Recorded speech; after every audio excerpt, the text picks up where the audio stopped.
And I'm saying that they're 110% behind you all and wanting to achieve, right? Particularly in this borough, right? And I'm saying that there's everyone here is here because they're concerned and they're serious, 100%. That means they put their neck on the block for each one of you lot. And that's the most important thing you got to recognize and understand. That there are people out there who's fighting your cause, right, and supporting you. All you've got to do is make sure that you articulate what you want to articulate, you make sure that you don't get hindered and get put down and, you know, like exams coming up next year for some of you lot, you can't do A-level, or you can't do GCSE. Nonsense. Because when you leave school, you're going to need at least 5 O-levels to even get a chance, right? You're going to need at least 2 A-levels to even get a chance, right? And at the end of the day, you get them, and they're not even going to be good enough, right? Many of you talk about youth exchange and stuff like that. Youth exchange, not just to Europe, right? Not just to America or the Caribbean, also being included as well, but it's also the continent. The African continent is a massive place. It's beautiful. The Mickey Mouse stories and the horror stories, yes, they do exist. But you consider this: Ethiopia is 5 times bigger than Britain. 5 times bigger than Britain. Okay? And it looks smaller than that, but it's 5 times bigger than top of Britain to the bottom of Britain. Look at the rest of it, then you can understand that it's a massive, massive, massive place. There's a woman that they showed on TV recently who walked from South Africa. In fact, she walked around the world. Did you see that program on television? Who saw that? Right? How long did she take to walk from north to south? 2 years. From South Africa to the top of North Africa, she took 2 years to walk it. Right? So I'm trying to explain to you, it's so massive, man. It takes a long, long time. Maybe you can spend like a couple of months, 3 months, 4 months, 5 months. It probably take about 5 years. And if you go right around it, north, south, east, and west, you're talking about at least 6, 7 years, man. Right? And all these people like Livingstone, all these people went to Africa. Why can't you not be, you know, explorers? Why not? Why can't you not be geologists? Why can't you not be archaeologists? Yeah? That's what you lot should be dealing with today, 1994. Science, maths, history, economics, politics, geology, right? And all those things. And also important, things like solar technology, right? Because that's very important to the energy conservation and stuff like that, right? Because the fact that the oil is not really kind of like replaceable. Coal is not really replaceable. Right now. So we're going to have to find alternative energy. So these kind of skills and these knowledge that most of you got to start looking at.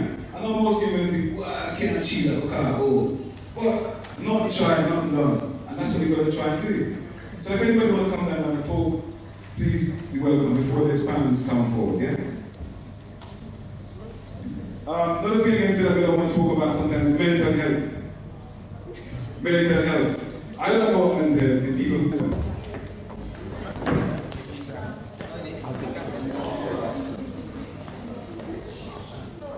Right, hello. My name is Mr. Hanson. I'm a school teacher at Kingsdale School.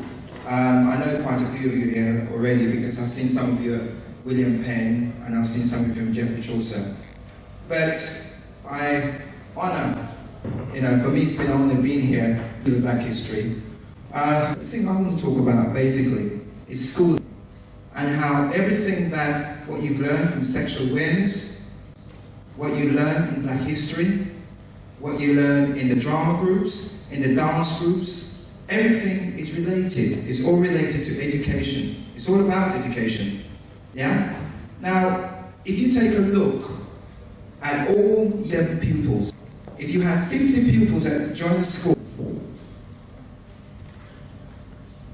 if you have 50 pupils that join a school, and let's say, for example, there's 35 blacks and, I don't know, 25 or more than 50 whites. If you look at all the statistics that go through, most of the black pupils join the school as what they call Band 1.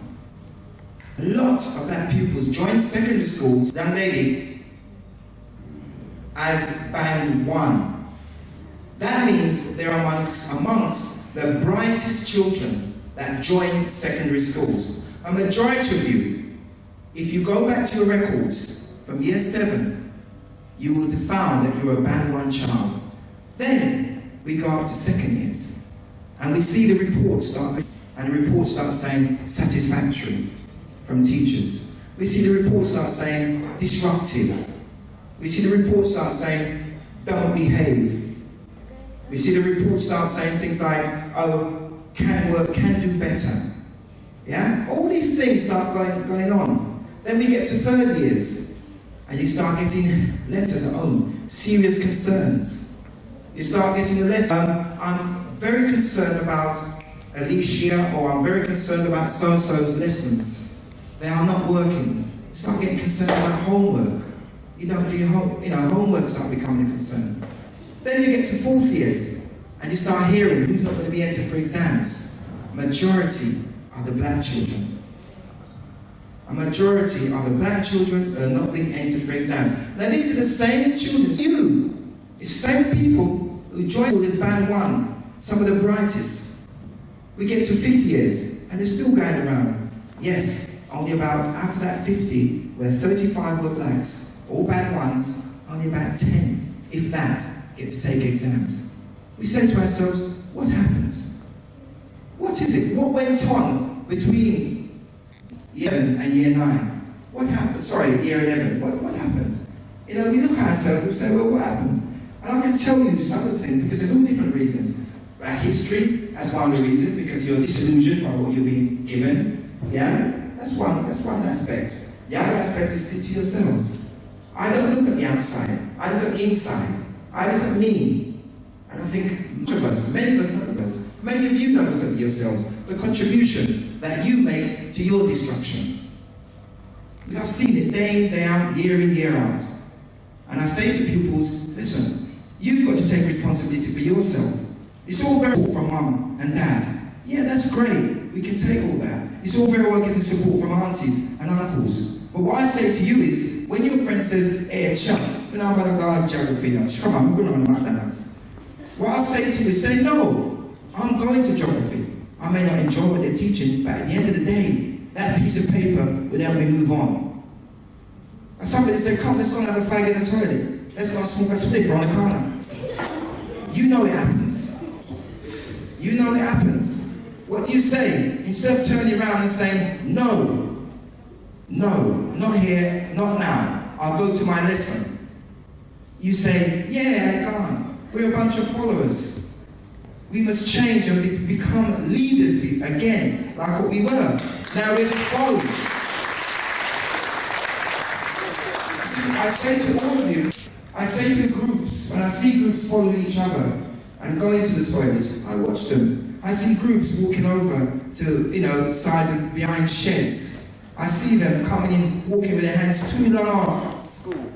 2 long arms coming to school. How can you be going to school with 2 long arms? Tell me. It's like a teacher going to school without a brain. What's the use of a teacher going to school without a brain? No use at all, might as well not be in there. You coming with your long arms? What's the point? In Jamaica, we used to go to school with slates. The reason why we don't know about ourselves, because everything we wrote in that slate we had to rub out. So we had no way of keeping a record. You have ways of keeping records, but most of you choose not to, because you come to school with your 2 long arms. Be positive. Be extremely positive. Listen to the people, but for yourselves, and be responsible for your own education. Because you started off as a band 1. Majority of you started off as band 1 and end up as a band nothing. Thank you.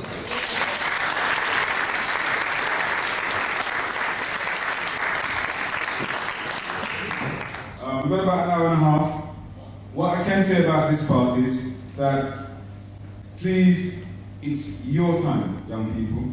Ask any question, query anything, investigate everything, right? But most importantly, don't be shy about voicing your opinions and concerns at this stage. Please. What I must say for us is projects, schools, or some people. We got somebody who's supposed to be a woman called Anne Karen Russell. She's not here at the moment. She's a barrister lecturer, right? The person, the principal grants officer for Leisure and Rec, should have been here. Unfortunately, he can't be here at this moment. I haven't had any response from this person yet, but what I've done is, Eve Winston works, or is coordinator for the Black Mentor Scheme. Glory is a director of the Ethnic Minorities Project. Cosmos was a teacher at school, but now he's a coordinator for a project in Woolwich. You can tell you about themselves. Obviously, some of you know Mr. Hanson has spoken, and obviously, I can't remember, the headmaster, head teacher, Mr. Parker, right, from William Penn. And I'm going to let them introduce themselves, basically, to everybody, right? And like I say to you, don't feel,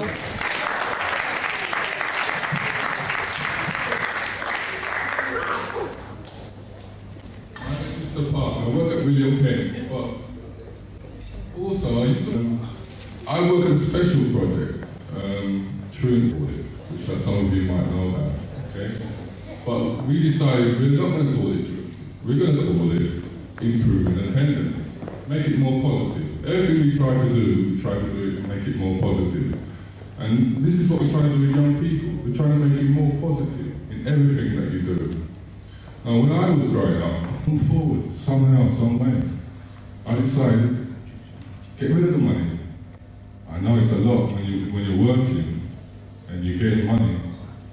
You tend to say, well, I need the money. But I decided I wanted something more. So I left that work. I decided to go to university. For 2 years, I ended up spending 5 years at university. Right? Diploma, degree, teaching certificate. Now here I am. You could do the same thing too. Whether you're doing good at the moment at school or not, right? You've got to try. You've got to believe in yourself. This is what you've got to do. No matter what the teachers say, no matter what the parents say, it's you. You have got to do it for yourself. Okay, as Mr. Hanson said, you need support from parents, teachers, and whoever. But in the end, it's you that have got to do it for yourself. I've done it, there's a lot, as you can see at this table. Look at the schools nowadays. White Park, head, back. William Penn, back, head. A lot of schools now, they're there, they can make it. We've done it, you can do it too. Be more positive, much more positive. And I know that Convency was aiming a lot of these things at some of my boys, okay? I know that. And some of my boys have got very positive things about them, but they don't show it. If they do, they show it and nobody's looking, right? What I want to get now, particularly for my boys, is questions that they would like to ask me or anybody on the panel, right? To help them, not to carry on the way they do sometimes, okay? Ask up, please. Right, I'm Stella Weston. I'm currently coordinator of the Black Mental Health Project. And you've heard snippets of Black Mental Health, especially in our health workshop. Talking about my childhood, I was one of these A grade students, but unfortunately, I had a child, and I was one of these teenage, I was one of the teenage pregnancy. And from that, I had to learn from that. And I decided to use it in a positive way. And one of the things I went to County Hall. Now, County Hall was an experience in itself. It's no longer there now. I mean, the buildings at Waterloo, there's a big ugly building, the Island Block, and then there's the main County Hall building near Waterloo Station. And I worked there for quite a long time. But while I worked there, I also decided to do some youth work in Lewisham. And I worked at St Andrew's Youth, which gave me a whole heap of experience. And I decided that that's the path I wanted to take. So after working at County Hall, I'd done a lot of voluntary work, and I'd done various courses. And from there, I went into the youth office. So I had background experience of working within the youth office. After I left the youth office, I went into a place called Teenage Information Network, where I'm working there.